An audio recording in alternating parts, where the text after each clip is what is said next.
Hello, chismosas y chismosos, and welcome back to Bay Area Housewife of True Crime, where I like to tell the stories of the real cucuys and lloronas of the world. I'm Audrey, a paralegal turned stay-at-home mom who loves true crime. The cases I cover are wild, topics may be triggering, viewer and listener discretion is very strongly advised.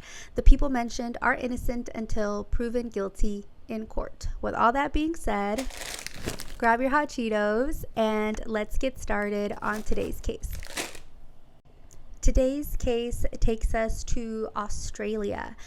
If it was not for her husband finding her secret diary where she wrote about unaliving her 4 babies over the span of 8 years, she would have never been caught.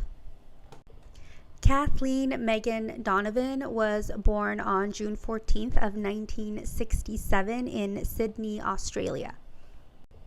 In December of 1968, just 2 weeks before Christmas, when Kathleen was about a year old, her dad, Thomas John Britton, stabbed her mother, Kathleen May, to death 24 times because he felt that she was neglecting Kathleen.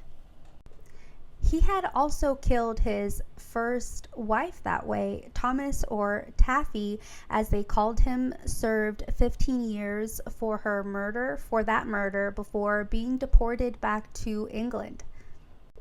A neighbor witnessed him confront her on the side of the house and stabbed her to death while also saying, "I'm sorry, darling, I had to do it." When he saw the neighbor and witness, he said, and I quote, "I had to kill her because she'd kill my child," unquote. Kathleen's dad was arrested for murdering her mom, and as you can imagine, it being quite literally impossible to physically raise a young child while in prison, Kathleen's aunt and uncle stepped up to raise her. The situation that saved her from foster care was also just as bad as she would suffer from sexual abuse there. But on July 18th of 1970, she was moved from her aunt and uncle's house and placed into the Bedura Children's Home. Her foster mom would describe Kathleen as, quote, "a well-behaved child who, quote, got lots of attention because of her curly blonde hair," unquote. At 15, she left her foster home and started working minimum wage jobs. By the time she turned 18, she learned about what happened to her mom and met her half-sisters. When she turned 23 years old in 1987, she married Craig Folbigg. Craig was a car salesman and Kathleen became a stay-at-home mom.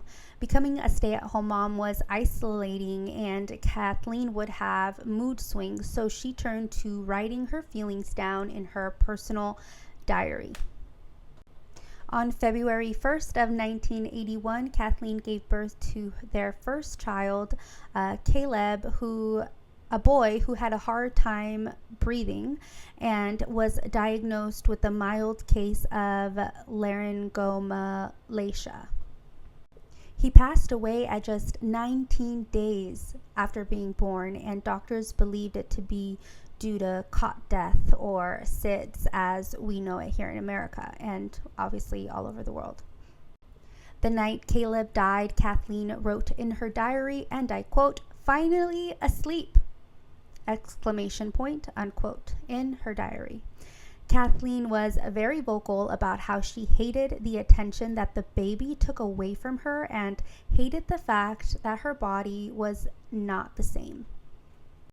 On June 3rd of 1990, Kathleen gave birth to another baby boy named Patrick. The day he was born, she wrote down the following in her diary. "This was the day that Patrick was born. I had mixed feelings about this day, whether or not I was going to cope as a mother or whether I was going to be stressed out like I did last time. I often regret Caleb and Patrick only because your life changes so much, and maybe I'm not a person that likes change, but we will see," unquote. In the newborn stage, Craig took paternity leave for 3 months in order to help care for their new baby. To him, his last baby was a tragedy and a cot death, as they called it. It happens, and while it does happen, it kept happening again and again and again. Patrick made it past the newborn stage, and things were looking good. Craig was proud of himself, as he should be, for taking the time to be 100% at home during the newborn sleepless nights.